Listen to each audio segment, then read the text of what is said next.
We call it a refresher because we want to bring in new developments around the implementation of the national curriculum framework.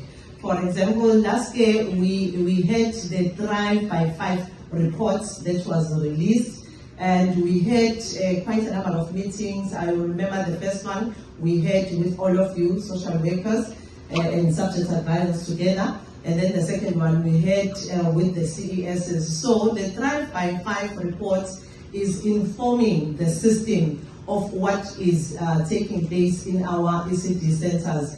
In as much as it was a small study that was conducted in 2024, but it is very informative. For example, it is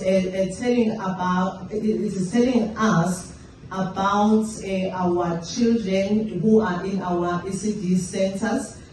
For example, we get from the reports that about 42% of enrolled children are developmentally on track in early learning. Remember, our core mandate is to ensure that there is quality early learning. We always cite the function shift to say the reason why ECD shifted from DSD to us as education, it was for us to ensure that there is quality early learning. So Thrive by 5 is telling us that unfortunately the percentage of our children who are enrolled in the system, it's less than 50% who are on check, which is showing us that there is a serious challenge. At least if it was telling us that at least it is above 50 or somewhere around 75%, of course it might not be 100% as yet. So we've got a long journey now to take through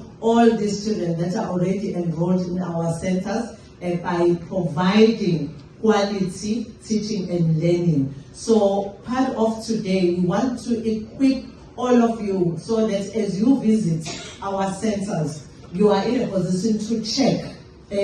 For most of you, for example, colleagues, social workers, because we understand that you are not specialists and we are not saying throw everything away, you know, from your core function and then also attend to curriculum. We do have curriculum specialists, but we expect everybody to help us check, you know, just to check the compliance in terms of NCF.